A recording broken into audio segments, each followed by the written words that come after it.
کے باشندوں کو نہ بچوں کے لیے سرکاری اسکول اچھے ہیں، نہ بیماروں کے لیے سرکاری ہاسپٹلز اچھے ہیں، نہ مختلف شہروں اور ریاستوں میں پینے کا پانی درست ہے، نہ کھانے کے لیے 2 وقت کی روٹی میسر ہے۔ آپ کو معلوم ہونا چاہیے راشن کارڈ کے ذریعے سے جو موٹے چاول ملتے ہیں، ہندوستان کے 80 کروڑ لوگوں کے قریبوں کا گزارا راشن کارڈ کے موٹے چاولوں پر ہے۔ تو آپ سمجھ لیجئے اس ملک میں غریب کتنے ہیں، مالدار کتنے ہیں، اور غریب اور مالدار میں کتنا فاصلہ ہے۔ 135 کروڑ کی آبادی میں سے 80 کروڑ کے آس پاس کے لوگوں کا گزارا تقریباً راشن کے موٹے چاولوں پر ہوتا ہے۔ تو آپ اندازہ کر لیجئے کہ اس ملک سے بھوکمری اور غریبی چلی گئی یا اور لوگ غریب بنتے جا رہے ہیں۔ Thanks for watching. Don't forget to like, comment, share and subscribe. الحمد لله نحمده ونستعينه ونستغفره ونؤمن به ونتوكل عليه ونعوذ بالله من شرور أنفسنا ومن سيئات أعمالنا من يهده الله فلا مضل له ومن يضلله فلا هادي له ونشهد أن لا إله إلا الله ونشهد أن محمدًا عبده ورسوله أما بعد فقد قال الله تبارك وتعالى في القرآن المجيد والفرقان الحميد أعوذ بالله من الشيطان الرجيم بسم الله الرحمن الرحيم وأعدوا لهم ما استطعتم من قوة وقال تعالى وفي أموالهم حق للسائل والمحروم وقال النبي صلى الله عليه وسلم إن الله في عون العبد ما كان العبد في عون أخيه أو كما قال النبي صلى الله عليه وسلم اللهم صل على سيدنا محمد وعلى آل سيدنا محمد وبارك وسلم اللهم صل على سيدنا محمد وعلى آل سيدنا محمد وبارك وسلم اللهم صل على سيدنا محمد وعلى آل سيدنا محمد وبارك وسلم۔ میرے محترم عزیزوں، بزرگوں اور دوستوں، قرآن مجید کی آیت اور حدیث پاک کی روشنی میں آپ حضرات کے سامنے جو بات عرض کرنی ہے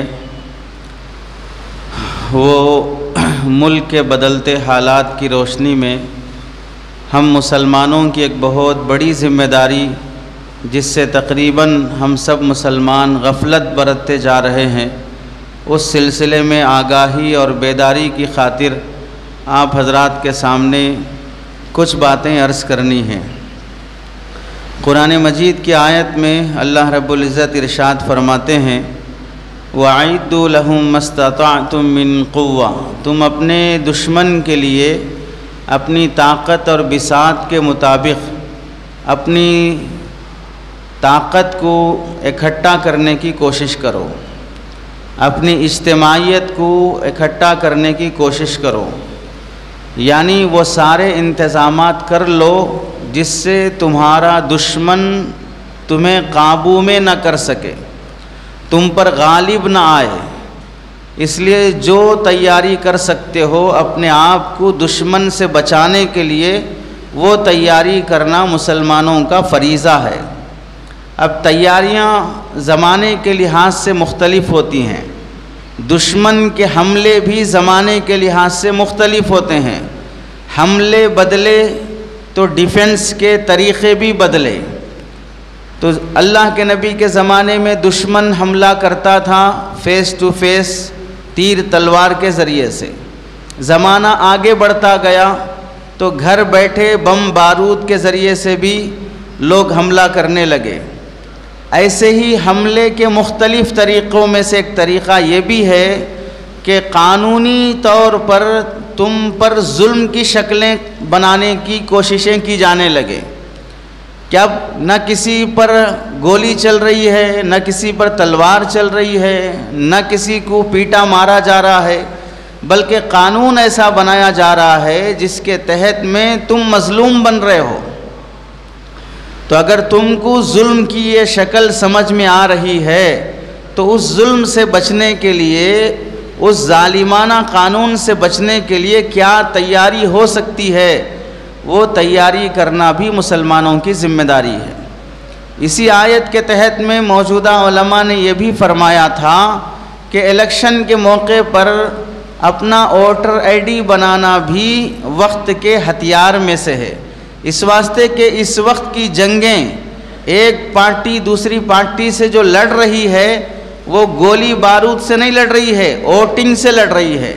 جو ووٹ کے ذریعے سے جیت گیا وہ فاتح ہے، اور جو ہار گیا ووٹنگ نہ ہونے سے وہ شکست کھا گیا۔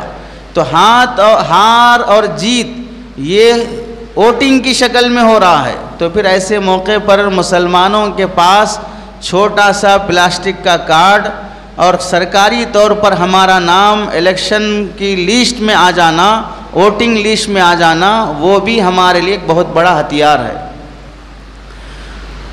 حدیث میں اللہ کے نبی علیہ السلام ارشاد فرماتے ہیں، ان اللہ فی عون العبد ما کان العبد فی عون اخیہ، اللہ رب العزت اپنے بندے کی مدد میں اس وقت تک لگے رہتے ہیں جب تک بندہ کسی دوسرے بندے کی مدد میں لگا رہتا ہے۔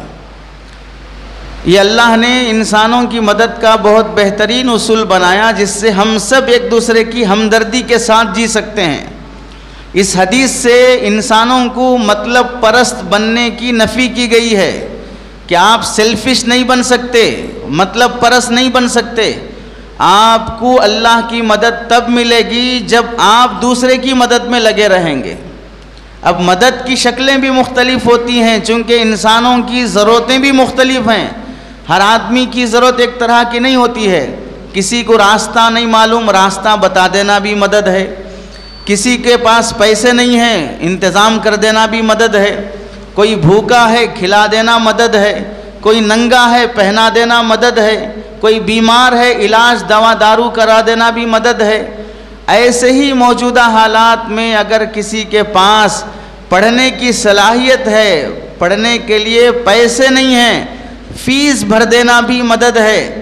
ایسے ہی کسی کے پاس ووٹر آئی ڈی نہیں ہے، برتھ سرٹیفکیٹ نہیں ہے، قانونی دستاویزات نہیں ہے اور اسے نہیں معلوم ہے کیسے کرانا ہے، تو آپ رہبری کر دینا بھی مدد ہے۔ اور جب آپ دوسرے کی رہبری کریں گے تو اللہ تعالیٰ آپ کی مدد میں شامل رہیں گے۔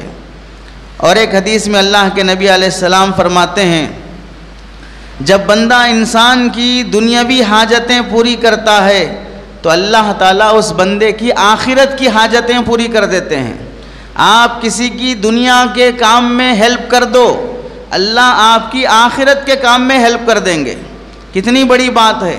چنانچہ حدیث میں ہے کہ جب ایک بندہ کل قیامت کے دن اللہ کے سامنے حاضر ہوگا، اللہ اس سے عرض کریں گے، میں بیمار تھا لیکن تو میری عیادت کو نہیں آیا، میں بھوکا تھا لیکن تو نے مجھے کھانا نہیں کھلایا، میں پیاسا تھا لیکن تو نے مجھے پانی نہیں پلایا۔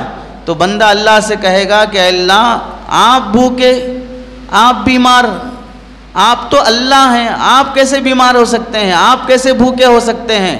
تو اللہ تعالیٰ حدیث میں فرماتے ہیں، صحیح مسلم شریف کی حدیث ہے، حدیث نمبر 2569، آپ صلی اللہ علیہ وسلم فرماتے ہیں، اللہ فرمائیں گے تیرے گھر کے پاس ایک پڑوسی بیمار تھا، تو اس کی عیادت کو جاتا تو وہاں اس کی عیادت کے بدلے میں میں تجھے مل جاتا تھا۔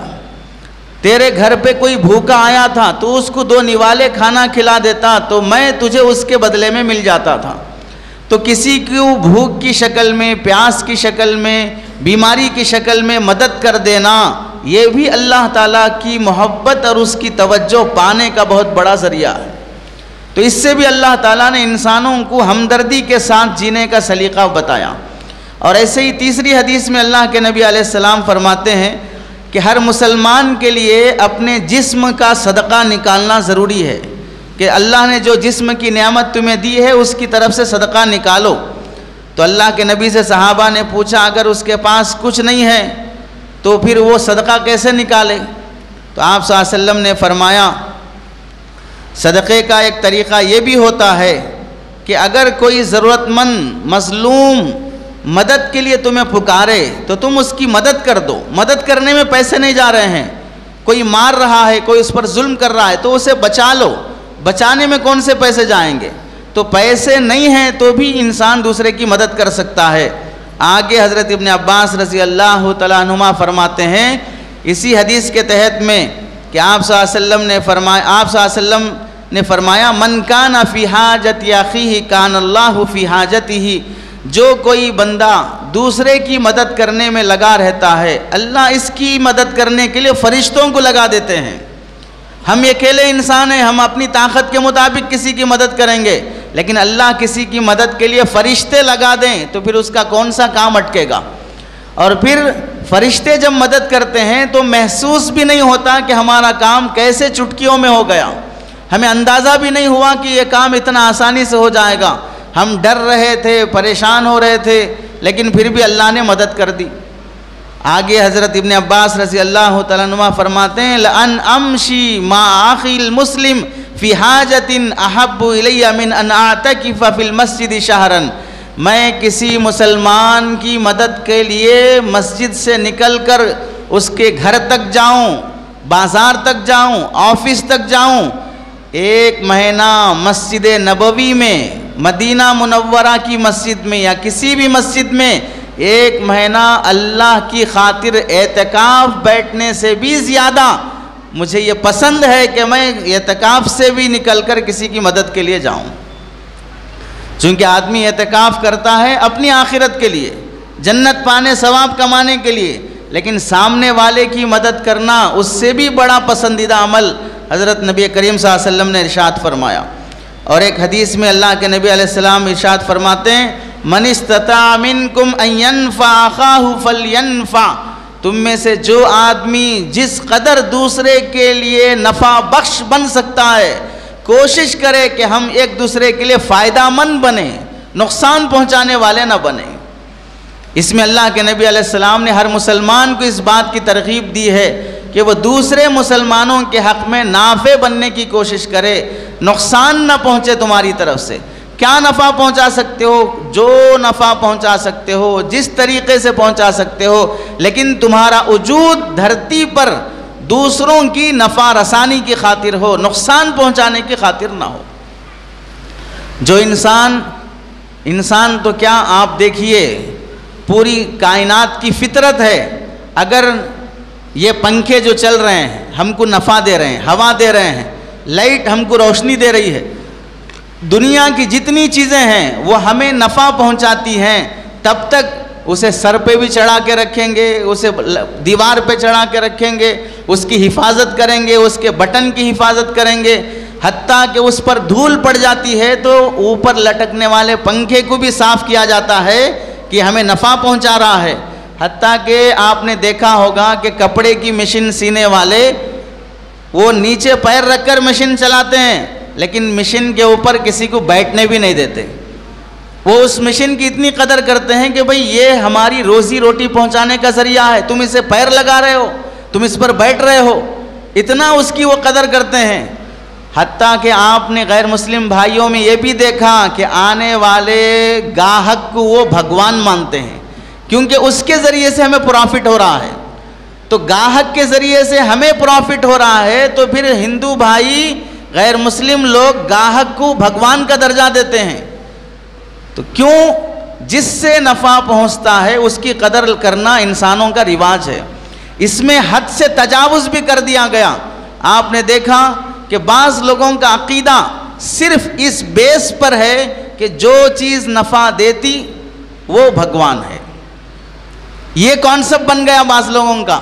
چنانچہ لوگ سورج کی پوجا کرتے ہیں کیونکہ سورج سے فائدہ ہو رہا ہے, گائے کی پوجا کرتے ہیں, گائے سے فائدہ ہو رہا ہے, درخت کی پوجا کرتے ہیں, درخت سے فائدہ ہو رہا ہے, حتیٰ کہ سانپ کی پوجا کرتے ہیں, سانپ سے بھی فوائد ہوتے ہیں, اس کے زہر سے دوائی اور گولیوں میں استعمال کیا جاتا ہے. جس چیز کا فائدہ انسانوں کو محسوس ہوا اس کی بھی پوجا لوگوں نے شروع کر دی. آگ سے فائدہ ہو رہا ہے تو آگ کی بھی پوجا کرنا شروع کر دی. لیکن اسلام ایسی بے اعتدالی کا حکم نہیں دیتا ہے, حد سے تجاوز کا حکم نہیں دیتا ہے. نفع پہنچانے والی چیز کی قدر کرو, لیکن ہر نفع پہنچانے والی چیز کی پوجا نہیں کی جا سکتی. تو اس میں کیا معلوم ہوا، جب کائنات کا ہر ذرہ انسانوں کو نفع پہنچانے کی خاطر ہے، تو پھر آپ بتائیے انسان کائنات کے ہر ذرے سے فائدہ اٹھا کر اور خود دوسروں کو نقصان پہنچا رہا ہے. خود ایک مسلمان دوسرے مسلمان کو نقصان پہنچا رہا ہے، ایک انسان دوسرے انسان کو نقصان پہنچا رہا ہے. اور یہ حد اتنی ہو گئی کہ ہم یقین سے کہہ سکتے ہیں جنگل کے درندے، سانپ، بچھو، شیر، چیتا، ٹائیگر، ان سب درندوں نے انسانوں کو اتنا نقصان نہیں پہنچایا جتنا نقصان انسان نے انسان کو پہنچایا. آپ کو آج تک کسی سانپ نے کاٹا نہیں ہوگا، کسی بچھو نے کاٹا نہیں ہوگا، کسی نیولے نے کاٹا نہیں ہوگا، لیکن کسی انسان نے آپ کو ڈسا ہوگا، کسی انسان نے آپ کو کاٹا ہوگا. حتیٰ کہ آپ کے محلے میں کتے بھی رہتے ہیں، کتے نے بھی آپ کو کاٹا نہیں ہوگا جس سے واسطہ پڑتا ہو، لیکن آپ کے پڑوسی نے آپ کو ضرور کاٹا ہوگا، آپ کے پارٹنر نے آپ کو کاٹا ہوگا. تو انسانوں کے ڈسے ہوئے زیادہ ہیں جانوروں کے ڈسے ہوئے کے مقابلے میں. اسی لیے کسی شاعر نے کہا کہ جب میں نے پتھر کی مورتی سے کہا آ چل انسان بنتے ہیں، پتھر کی مورتی سے کہا چل انسان بنتے ہیں، تو پتھر نے جواب دیا ابھی مجھ میں اتنی سختی نہیں آئی کہ انسان بن سکوں، ابھی مجھ میں اتنی سختی نہیں آئی کہ انسان بن سکوں. یعنی پتھر بھی نرم ہے کسی درجے میں، لیکن انسان اس سے بھی زیادہ سخت دل بنتے جا رہا ہے. آپ دیکھیے ان آیات اور احادیث کی روشنی میں ہم لوگوں کو دوسرے کے حق میں نفع پہنچانے والا بننا ہے. اور دوسری بات، مسلمانوں کو اللہ رب العزت نے کہیں بھی نہ ظالم بننے کا حکم دیا ہے نہ مظلوم بننے کو پسند فرمایا ہے کہ آپ کسی پر ظلم کرو، یہ بھی اجازت نہیں ہے. اور نہ شریعت میں یہ پسندیدہ ہے کہ آپ مظلوم بنتے رہو جب تک کہ آپ ڈیفنس کر سکتے ہو، دفاع کر سکتے ہو. اگر مظلوم بننا پسندیدہ ہوتا تو پھر اللہ تعالیٰ انسانوں کو غصہ نہ دیتے.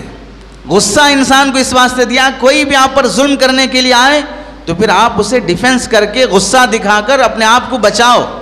اسی واسطے جو غصہ دکھا نہیں سکتے ہیں وہ عام طور سے سماج میں مظلوم رہتے ہیں. آپ نے چھوٹے بچے کو بھی دیکھا ہوگا، اگر آپ چھوٹے بچے کو مارے یا اس پر کچھ دباؤ ڈالے تو چونکہ اس کے اندر آپ کو مارنے کی طاقت نہیں ہے لیکن اپنے غصے کا اظہار کرنے کی طاقت ہے، تو بچہ رونا شروع کر دیتا ہے. وہ رونا خوشی سے نہیں ہے، رونا غصے سے ہے، ناراضگی سے ہے. اب وہ کمزور انسان بھی اپنے غصے کا اظہار رونے کی شکل میں کرتا ہے. تھوڑا بڑا ہو گیا، آپ سے چھوٹا ہے، بہت چھوٹا ہے، مثلا وہ 5 سال کا ہے، آپ 20 سال کے ہیں، آپ نے اس پر ظلم کیا تو ہو سکتا ہے وہ 5 سال کا بچہ بھی پلٹ کر مارنے کی کوشش کرے، چاہے آپ کو مار نہ لگے لیکن اپنے ڈیفنس کو وہ بھی جانتا ہے. حتیٰ کہ جانوروں میں سے چھوٹی مخلوق چونٹی کو بھی آپ نے دیکھا ہوگا، اگر وہ آپ کے پیر پہ چڑھ جائے تو پھر وہ کانٹ لیتی ہے اس سے پہلے کہ کہیں آپ اسے مسل نہ دیں. سانپ کے بارے میں مشہور ہے کہ اگر وہ آپ کو دیکھ لے اور آپ اسے دیکھ لیں تو وہ آگے بڑھ کر آپ کو ڈس دیتا ہے اس ڈر سے کہ کہیں یہ مجھے نہ مار دے. تو سانپ کو بھی اپنے ڈیفنس کی پہلے خیال آتا ہے کہ یہ کہیں مجھے نہ مار دے، اس واسطے میں پہلے اسے مار دیتا ہوں. پرندوں کو اللہ نے پنجوں میں بڑے تیز ناخن دیے ہیں، وہ اسی واسطے کہ وہ اس کے ذریعے سے اپنا دفاع کر سکے. تو یہ سب چیزیں بتاتی ہیں کہ آپ اپنا دفاع کرو.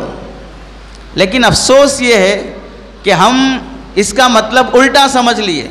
بہت سے لوگ لمبے لمبے ناخن رکھنا شروع کیے، خاص طور سے لیڈیز. وہ سمجھتی ہیں کہ ہم بھی ایک طرح کی پکشی ہیں، پرندے ہیں، ڈیفنس کے لیے ہمیں ناخن چاہیے. جب شوہر ہم پہ حملہ کرے گا، بوائے فرینڈ ہم پہ حملہ کرے گا تو ہم ان ناخن کے ذریعے سے ہم اپنا دفاع کر سکتے ہیں. پکشی بن کر دفاع کرنا انسان کا قانون نہیں ہے. عقل استعمال کرتے ہوئے وہ جس طریقے سے ہم پر ظلم کر رہا ہے اس کے ڈیفنس کا کیا طریقہ ہو سکتا ہے وہ اپنانا انسانی عقل مندی ہوتی ہے. لیکن وہ عقل ماری گئی تو پھر آدمی ناخن بڑھانے لگا، لیکن قانون کے تحت میں اپنے ڈیفنس کے طریقے اپنانا چھوڑ دیا. اس کے آگے دیکھیں، ہمارے ملک کے موجودہ حالات ایسے ہیں کہ ان حالات میں ہم مسلمانوں کی سب سے بڑی ذمہ داری یہ بنتی ہے کہ مسلمان ہونے کی حیثیت سے ایک اچھا مسلمان امتی بن کر دکھائے اور بھارت اور ملک کا باشندہ ہونے کی حیثیت سے ایک اچھا شہری بن کر دکھائے. یہ دو ذمہ داریاں آتی ہیں. مسلمان ہیں، اچھے مسلمان بن کے دکھاؤ. آپ ملکی ہیں، ہندوستانی ہیں، ایک اچھے شہری بن کے دکھاؤ. یہ دونوں ذمہ داریاں مسلمانوں پر عائد ہوتی ہیں. اس لحاظ سے ایک اچھا مسلمان بننے کے لیے ہم تمام مسلمانوں کو اسلام پر، ایمان پر، سنت پر، قرآن حدیث پر تعلق مع اللہ کے ساتھ زندگی گزار کے اپنے اخلاق کے ساتھ پوری دنیا کو دکھانا ہے کہ مسلمان کتنے اچھے ہوتے ہیں. یہ بنیادی ذمہ داری ہے. دوسرا، ایک اچھا شہری بن کے دکھانا. اچھا شہری بننے کے لیے آپ ہندوستانی ہیں، آپ بھارتی ہیں، اس ملک کے باشندے ہیں. یہ ہونے کے لیے ملک کے قوانین پر چلنا اس ملک کے ہر مسلمان کی ذمہ داری ہے. قانون توڑنے کی اجازت نہیں ہے، قانون کے خلاف چلنے کی اجازت نہیں ہے. ایسے ہی شہری بننے کے لیے آپ اس ملک میں بننے والے قانون کے تحت یہ بتانا پڑے گا آپ کو کہ آپ اس ملک کے شہری ہیں یا نہیں ہیں، کیا پروف ہے. اسے یوں سمجھیں، آپ پیدا ہو چکے، لیکن یہاں کی حکومت یا کہیں کی بھی حکومت آپ کو یہاں کا پیدائشی تبھی مانے گی جبکہ آپ کے پاس پیدائش کے کاغذات ہوں. اگر یہ کاغذات نہیں ہوں گے تو پھر حکومت یہاں کی آپ کو یہاں کا پیدائشی نہیں مانے گی. یہاں آپ کی برت ہوئی ہے یا آپ کاغذ کے ذریعے سے ثابت کرنا پڑے گا، برتھ سرٹیفکیٹ کے ذریعے سے. آپ کھڑے ہو کر پکاریں گے کہ مجھے تیلگو آتی ہے، کنڑ آتی ہے، تمل آتی ہے، میں فلاں کا ہوں، میرے چاچا فلاں ہیں، میرے دادا فلاں ہیں، میرے فلاں ہیں. اس سب سے کچھ نہیں ہوگا. آپ یہاں کے پیدائشی ہیں، آپ کاغذ سے ثابت کیجیے. اس کی مثال بالکل ایسے ہی ہے. آپ کا اپنا مکان جو آپ کو باپ دادا سے پراپرٹی میں ملا ہو یا آپ نے خریدا ہو، یہ آپ کا مکان ہونے کا پروف اور دلیل کیا ہے؟ تو آپ کیا بولیں گے؟ میں رہتا ہوں اس واسطے، میرا مکان ہے. تو پھر آپ سے بڑا گنڈا آ کے رہے گا، پھر کہے گا میں بھی رہتا ہوں، میرا مکان ہے. تو صرف اتنا بول دینا اپنی مکانیت ثابت کرنے کے لیے کافی نہیں ہے، بلکہ آپ کو اس وقت اپنے اس مکان کے کاغذات جو آپ کے نام پر ہیں وہ دکھانا پڑے گا. تو پھر تسلیم کر لیا جائے گا کہ ہاں یہ مکان فلاں کا ہے. اب چاہے آپ اس مکان میں نہ بھی رہیں، تالا لگا کر آپ سعودیہ چلے جائیں، لیکن کاغذات میں وہ مکان آپ کے نام پر ہے تو پھر آپ کا مانا جائے گا. لیکن اگر کاغذات میں آپ کے نام پر نہیں ہے اور وہاں آپ سالوں سے رہتے ہیں تو بھی بلڈوزر چل جائے گا، چونکہ آپ رہتے ہیں لیکن آپ کے نام پر تو یہاں کا کوئی کاغذ بنا ہوا نہیں ہے. بالکل اسی طرح ہم اور آپ لوگ اس ملک میں رہتے ہیں. تو ہم رہتے ہیں اس واسطے یہاں کے باشندے ہیں اور بھارتی ہیں، یہ پروف نہیں ہوگا. ملک کا قانون یہ کہتا ہے کہ جیسے آپ کے مکان کی مکانیت ثابت کرنے کے لیے، ملکیت ثابت کرنے کے لیے کاغذ ضروری ہے، ویسے آپ بھی اس ملک کے ہیں یہ ثابت کرنے کے لیے آپ کو کاغذ پیش کرنا پڑے گا. کاغذ آپ کا یہاں کا بن گیا، چاہے آپ ہندوستان میں رہیں چاہے ہندوستان سے باہر رہیں، پھر بھی ملک کا قانون آپ کو بھارتی مانے گا. اب یہاں کا بھارتی کہلانے کے لیے سب سے اتھینٹک اور بنیادی پروف کیا ہے؟ وہ بنیادی پروف ہے ہر مسلمان کی برتھ سرٹیفکیٹ. کہ آپ یہاں کے پیدائشی ہیں، وہ سرٹیفکیٹ جو حکومت اور سرکار کی طرف سے آپ کو دیا گیا ہے وہ کاغذ دکھا دیں گے تو آپ یہاں کے سٹیزن کہلائیں گے. سٹیزن بائی برتھ، پیدائشی طور پر آپ یہاں کے سٹیزن ہیں. یہ قانون ہے. تو اس کے لیے ہم مسلمانوں کو کیا کرنا چاہیے اور ملک کا قانون کیا ہے اسے آپ حضرات کو سمجھانا ہے. اس سے پہلے آپ دیکھیں ملک میں کرنے کے جو کام ہے وہ نہیں ہو رہے ہیں تو نہیں کرنے کے جو کام ہیں وہ خود بخود ہونے لگ جاتے ہیں. اسی واسطے ہمارے ملک میں بعض ایسی تنظیمیں ہیں اور پارٹیاں ہیں جو مذہب کا لبادہ پہن کر ایک مذہب والے کو دوسرے مذہب سے لڑانے کو مستقل ایک کام سمجھ کر رہی ہے. اور اس وقت سب سے زیادہ وہی کارگر ثابت ہو رہا ہے جو سیاست کی کرسی پر بیٹھ کر مسلمانوں کو یا ملک کے باشندوں کو مذہب کے نام پہ لڑاتا رہے۔ سیاست الگ چیز ہے، مذہب الگ چیز ہے، یعنی ہمارے ملک کے حالات کے حساب سے، ورنہ تو اسلامی لحاظ سے سیاست مذہب سے الگ کوئی چیز نہیں ہے۔ مذہب میں بہت سی چیزیں ہیں، ان میں سے ایک چیز سیاست بھی ہے۔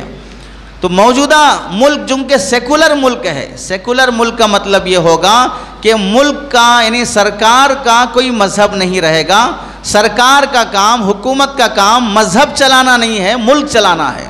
اسی واسطے آپ نے دیکھا ہوگا کہ اگر بچہ پیدا ہوتا ہے تو نام رکھنے کے لیے، عقیقہ کرنے کے لیے، نکاح کے موقع پر نکاح پڑھانے کے لیے ہر مذہب میں، مسلمانوں میں قاضی صاحب نکاح پڑھاتے ہیں اور غیر مسلموں میں پنڈت نکاح پڑھاتا ہے اور عیسائیوں میں پادری پوپ نکاح پڑھاتا ہے۔ تو یہ مذہبی شخصیات نکاح کا کام انجام دیتے ہیں۔ آپ نے کبھی نہیں دیکھا ہوگا کہ نکاح کے لیے قاضی صاحب آنے کے بجائے وزیر آئے، وزیر اعظم آئے، نکاح پڑھانے کے لیے کوئی وکیل آیا، نکاح پڑھانے کے لیے کوئی جج صاحب آئے، نکاح پڑھانے کے لیے ایسائی آئے، آپ نے دیکھا نہیں ہوگا۔ کیوں؟ یہ مذہبی امور ہیں، آپ کی ضرورت نہیں ہے، آپ ملکی امور کو سنبھالیے۔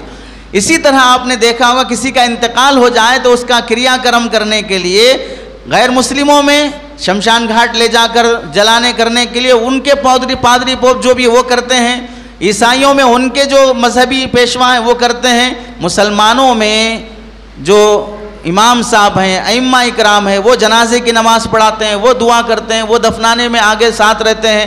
تو مذہبی امور میں خدمت کرنے کا کام مذہبی پیشواؤں کا ہوتا ہے، سرکاری نمائندوں کو اس میں دخل دینے کی ضرورت نہیں ہوتی ہے۔ لیکن افسوس یہ ہے کہ جب بندر کے ہاتھ ناریل مل جاتا ہے تو پھر اس ناریل کی خیریت نہیں رہتی ہے۔ اسی طرح اب جس کو حکومت چلانے کا کام دیا گیا ہے اس کو وہ چلانا نہیں آ رہا ہے تو مذہبی امور چلانے میں انٹرفیئر ہو رہا ہے، اس میں دخل دینے کی کوشش ہو رہی ہے کہ نکاح کے سلسلے میں قانون بناؤ، طلاق کے سلسلے میں قانون بناؤ، جنم جنازے کے سلسلے میں قانون بناؤ۔ یہ سب سلسلوں میں آپ کو ضرورت نہیں ہے دخل دینے کی، آپ کا کام دوسرا ہے۔ اب یہ غلط فہمی ہونے کی وجہ سے ہمارے ملک میں ایک غلط فہمی یہ پھیلائی گئی لوگوں میں کہ ہندوستان کے مسلمان تمہارے لیے بہت خطرہ ہیں۔ ایک طبقے کو دہشت گرد بنا کر پیش کر دیا گیا، اس کو ڈراؤنی بنا کر پیش کر دیا گیا، اس کو سام بچھو بنا کر پیش کر دیا گیا۔ فلموں کے ذریعے سے، سیریل کے ذریعے سے، میڈیا کے ذریعے سے، مختلف آلات کے ذریعے سے مسلمان طبقے کو ملک کے حق میں نقصان دہ بتانے کی کوشش کی گئی اور کوئی موقع ہاتھ سے چھوڑا نہیں گیا۔ بالخصوص آپ نے دیکھا ہوگا کرونا وائرس کے زمانے میں ایک تو باہر کنٹریز میں، گلف میں، UK US میں کرونا وائرس آنے سے ایک مہینہ ایک ہفتہ پہلے جو بائیڈن سے پہلے جو شخص تھا امریکہ کا صدر، وہ آئے تھے ایک ہفتہ پہلے یا ایک مہینہ پہلے، جبکہ دوسرے دیشوں میں کرونا وائرس چل رہا تھا اور اس کے آنے کے استقبال میں گجرات میں ایک بہت بڑا جلسہ رکھا گیا جس میں ہزاروں کے لوگوں کو جمع کیا۔ اس کے ایک ہفتہ 10 دن کے بعد کرونا وائرس شروع ہو گیا۔ تو کرونا وائرس اتنی زیادہ پبلک جمع ہونے سے نہیں آیا، کس سے آیا؟ تبلیغی جماعت کو بدنام کرنے کی کوشش کی گئی کرونا جہاد کے نام سے کہ ان کے ذریعے سے کرونا آیا ہے۔ لیکن اللہ رب العزت نے شر میں سے خیر ایسے نکالا کہ مسلمانوں نے، انہی تبلیغی جماعت کے ساتھیوں نے اور دوسرے نوجوانوں نے جس کا کسی مذہب سے مسلک سے تعلق نہیں ہے اور جو نمازی بھی نہیں تھے، لیکن اللہ نے ان کے اندر خدمت انسانیت کا جذبہ اتنا رکھا تھا، جو نماز نہیں پڑھتے، داڑھی نہیں رکھتے، فلاں نہیں کرتے، لیکن ان دنوں میں مسلمانوں کی خدمت کرنے، غیر مسلموں کی خدمت کرنے، حتیٰ کہ غیر مسلم خاندان کے لوگ اپنی باپ کی لاش بھی ہاسپٹل میں چھوڑ کر بھاگ نکلے کہ ہم اب اس کو دفنانے کی ذمہ داری نہیں لے سکتے، ان کا بھی کریا کرم کرنے کی مسلمان نوجوانوں نے ذمہ داری لی۔ اور جو لوگ اپنے اپنے گاؤں پیدل جا رہے تھے، سواریوں سے جا رہے تھے، پانی کھانے کے لیے ترس رہے تھے، سڑکوں پر کھڑے ہو کر ان کو پانی کھانے کا انتظام، لاکھوں کروڑوں روپے کی خدمت مسلمانوں نے کر کے دکھائی، جس سے دشمن کا پلان فیل ہو گیا کہ جسے کرونا جہاد کہہ رہا تھا اب وہ الٹا پڑ گیا، ملک کے حق میں سب سے نفع بخش یہی مسلمان ثابت ہوا۔ ایسے ہی ہر موقع پر مسلمانوں کو جو اس طرح بدنام کرنے کے لیے ایسی پلان کی گئی کہ فلاں شخص تمہارا لٹیرا ہے، تمہیں لوٹ لے گا، ادھر دکھایا، جب اس نے ادھر دیکھنا شروع کیا ادھر سے جیب کاٹ لیا، ادھر سے جیب کاٹ لیا۔ اس طرح ملک کے ایک طبقے کو دشمن بتا کر سماج میں نفرت کا زہر گھولنے کی کوششیں اس وقت کی جا رہی ہیں۔ آپ نے دیکھا کہ مسلمانوں کی نہیں بلکہ ملک کے باشندوں کو نہ بچوں کے لیے سرکاری اسکول اچھے ہیں، نہ بیماروں کے لیے سرکاری ہاسپٹلس اچھے ہیں، نہ مختلف شہروں اور ریاستوں میں پینے کا پانی درست ہے، نہ کھانے کے لیے 2 وقت کی روٹی میسر ہے۔ آپ کو معلوم ہونا چاہیے راشن کارڈ کے ذریعے سے جو موٹے چاول ملتے ہیں، ہندوستان کے 80 کروڑ لوگوں کے قریبوں کا گزارا راشن کارڈ کے موٹے چاولوں پر ہے۔ تو آپ سمجھ لیجئے اس ملک میں غریب کتنے ہیں، مالدار کتنے ہیں، اور غریب اور مالدار میں کتنا فاصلہ ہے۔ 135 کروڑ کی آبادی میں سے 80 کروڑ کے آس پاس کے لوگوں کا گزارا تقریباً راشن کے موٹے چاولوں پر ہوتا ہے۔ تو آپ اندازہ کر لیجئے کہ اس ملک سے بھوکمری اور غریبی چلی گئی یا اور لوگ غریب بنتے جا رہے ہیں۔ اور آپ نے دیکھا ہوگا کہ ہر کام جس سے سرکاری دفتروں میں جانا پڑتا ہو تو رشوت کے بغیر کام نہیں ہوتا۔ لڑکیوں عورتوں کو گھر سے نکلنے کے بعد باعزت طریقے سے واپس آنے کی گارنٹی نہیں ہے۔ اس قدر آزادی ہو گئی، چند سال پہلے یا چند مہینے پہلے ہاسپٹل کی کسی نرس کو رات میں آتے ہوئے بعض نوجوانوں نے اس کا ریپ کر کے اسے مار دیا، چلتی بس میں ریپ کر دیا جاتا ہے۔ لڑکیوں کا امن و امان ختم ہو گیا، عصمت دری عام ہو گئی، قتل عام ہو گیا، لوٹ مار عام ہو گیا، اور اس کے باوجود بھی ملزم دبنگ بنے پھرتے رہتا ہے اور محافظ اس کی حفاظت کرتا ہے، مظلوم کو انصاف نہیں ملتا ہے۔ آپ نے دیکھا کہ سڑکوں کا حال ایسا ہے کہ سڑک کا کون سا گڑھا کس کی قبر بن جائے اسے نہیں کہا جا سکتا، اور پھر کسان جو ملک کے لیے اناج اگاتا ہے وہ زہر کھا کے مر جاتا ہے، اور ملک کے بڑے بڑے سرمایہ داروں کو کروڑوں روپے کی سمپتی قرضے میں دی جاتی ہے اور کسان کو 2000 بھی قرضے کے معاف نہیں کیے جاتے ہیں۔ ایک وجے مالیہ کو واپس نہیں لایا جا سکتا، لیکن ایک آٹو والے کی EMI معاف نہیں کی جا سکتی۔ یہ زمین و آسمان کا فرق۔ آواز اٹھانے والے چاہے میڈیا کے لوگ ہوں تو انہیں بھی ہمیشہ کے لیے خاموش کر دیا جاتا ہے۔ ملک میں رہنے والے ہر شخص کے پاس مناسب اور معقول آمدنی اور بندوبست نہیں ہے۔ نوجوان پڑھے لکھے نوکریوں کے بغیر فالتو بنے گھوم رہے ہیں۔ امیر اور غریب کے درمیان میں فاصلے بڑھتے جا رہے ہیں، جو امیر ہے وہ اور امیر بنتا جا رہا ہے اور جو غریب ہے وہ اور غریب بنتے جا رہا ہے۔ سب سے زیادہ خوشیاں امیروں کی ہیں اور سب سے زیادہ غم غریبوں کے ہو رہے ہیں۔ اور آپ دیکھ لیجئے چور کہیں پکڑا نہیں جائے گا، اس واسطے ذات پات کا کھیل کھیلا جائے گا کہ اصل چور کون ہے وہ پکڑا نہ جائے، ذات پات کے کھیل سے اس کو ختم کر دیا جائے۔ اکثریت کو ڈرانے کے لیے مخصوص طبقے کو دہشت گرد ہونے کا لقب دے دیا گیا کہ مسلمان دہشت گرد ہے۔ ہم اپنے آپ سے بھی پوچھ لیں، اور جو حضرات ہمیں یہ الزام دیتے ہیں ان سے بھی سوال ہونا چاہیے، اگر مسلمان دہشت گرد ہے تو پھر موب لنچنگ کس کے ساتھ ہو رہا ہے؟ یا ایسے کیسے دہشت گرد ہیں جو موب لنچنگ میں مارے جاتے ہیں؟ یا ایسے کیسے دہشت گرد ہیں جو ہزاروں کے مجمع میں ان پر لاٹھی برستی ہے پھر بھی یہ کچھ نہیں کر سکتے ہیں؟ یا ایسے کیسے دہشت گرد ہیں جن کے محلوں میں آگ لگا دی جاتی ہے، دکانوں میں توڑ پھوڑ کر دی جاتی ہے، محلے جلا دیے جاتے ہیں، ان کے مسجدوں پر مدرسوں پر بلڈوزر چل دیے جاتے ہیں، پھر بھی ایسے دہشت گرد ہیں کچھ نہیں کر سکتے؟ یا ایسے دہشت گرد ہیں کہ لاکھوں غیر مسلم بھائیوں کو اپنا وطنی اور ملکی بھائی کہتے ہیں اور ان کو اپنے بھائی سامان رکھتے ہیں، پھر بھی یہ دہشت گرد ہیں؟ یا ایسے مسلمان ایسے دہشت گرد ہیں کہ غیر مسلم بیٹیوں کو غیر مسلم لڑکیوں کو اپنی بہن مان کر ان کی عزت کی حفاظت کرنا چاہتے ہیں، پھر بھی لو جہاد کے الزام میں پکڑے جاتے ہیں. یا ایسے دہشت گرد ہیں جن کے خلاف نفرت انگیز بیانات کیے جاتے ہیں، پھر بھی بیان کرنے والے کے خلاف کوئی FIR درج نہیں ہوتا اور یہ صبر و تحمل سے برداشت کرتے رہتے ہیں، کوئی ہنگامہ برپائی نہیں کرتے. یا ایسے دہشت گرد ہیں کہ موب لنچنگ میں شہید ہونے کے باوجود بھی ان کی بوڑھی ماں کو اور ان کے بوڑھے باپ کو انصاف نہیں ملتا ہے، بلکہ انصاف کے لیے جائیں تو ان پر ایک مزید ظلم کر دیا جاتا ہے، پھر بھی یہ کچھ نہیں کر سکتے. یا ایسے دہشت گرد ہیں کہ ان کی داڑیاں پکڑ کر انہیں JSR کے نعرے لگانے کی دھمکیاں دی جاتی ہیں اور یہ نعرے لگا لیتے ہیں لیکن دھمکی دینے والے کا کچھ نہیں کر سکتے، امن کا دامن تھامے رہتے ہیں، پھر بھی یہ مجرم بن جاتے ہیں. یہ کیسے دہشت گرد ہیں کہ انہیں کالجوں میں نقاب پہن کر آنے کے بعد ان کے نقاب کی وجہ سے ان کی لڑکیوں کو باہر کر دیا جاتا ہے، پھر بھی یہ کچھ نہیں کر سکتے ہیں. آپ بتائیے، صرف ایک پروپیگنڈا، ایک الزام، ایک دھوکہ جس سے مسلمانوں میں بھی خوف اور ہراس کا ماحول پیدا کر دیا جائے، ایسے موقع پر ہم مسلمانوں کی کیا ذمہ داری عائد ہوتی ہے؟ ایک قانون جو لانے کی کوشش کی جا رہی ہے مختلف طریقے سے، ایک ہے CAA. CAA کا مطلب کیا ہے؟ سٹیزن شپ امینڈمنٹ ایکٹ.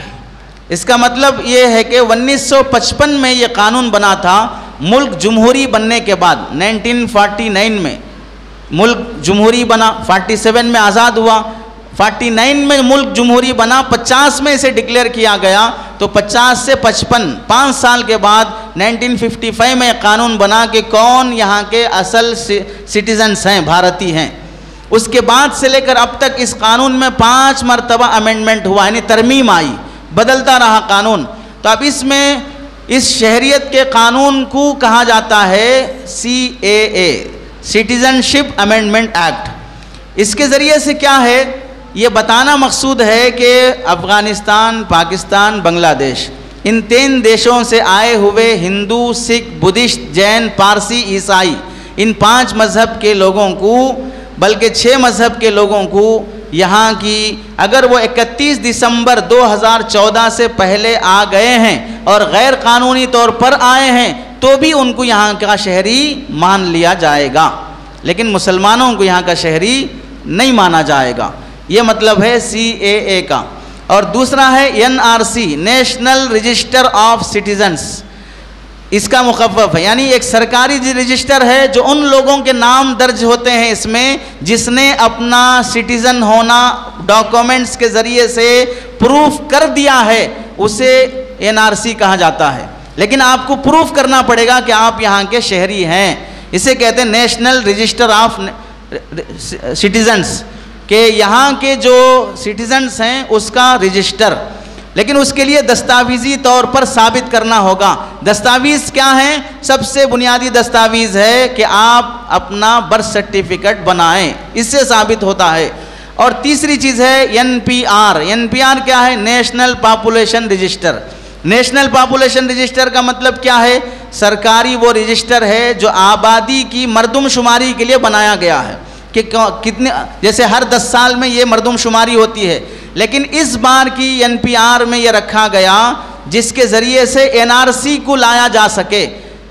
یعنی NPR مردم شماری پہلا قدم ہے NRC کا. NRC کا پہلا قدم ہے. یہ کیسے معلوم ہے NRC کا پہلا قدم ہے؟ وزیر داخلہ کی طرف سے سالانہ رپورٹ جو 2019 اور 18 میں شائع ہوئی، اس کے 252 صفحہ نمبر پر کہا گیا کہ NPR دراصل NRC ہی ہے. اور ایسے ہی آسام میں یہ بات کہی گئی کہ جس کا NPR ہو چکا ہے اس کے لیے NRC کی ضرورت نہیں ہے. اور ایسے ہی شہریت قانون 2003 کی ترمیمات میں یہ بات کہی گئی ہے کہ جن افراد کے شہری ہونے میں، سٹیزن ہونے میں ہم کو ڈاؤٹ ہوگا وہ NPR کے ذریعے سے جانا جائے گا. یعنی مردم شماری کے ذریعے سے یہ بات واضح ہو جائے گی کہ یہ سٹیزن ہے یا نہیں. مردم شماری میں جو سرکاری نمائندے ہیں وہ آپ کے نام کے بازو D لکھ دیں. D کا مطلب ہے ڈاؤٹ فل. تو اب آپ یہاں کے شہری ہونے کو ثابت کرنا آپ کی ذمہ داری ہے. اب وہ D لکھنے والا کیوں لکھا، اس کو کیا ڈاؤٹ آیا؟ اس کو ڈاؤٹ آیا کس وجہ سے آیا، کس وجہ سے نہیں آیا، پاگل تھا، مینٹل تھا، نیند میں تھا، کچھ بھی تھا،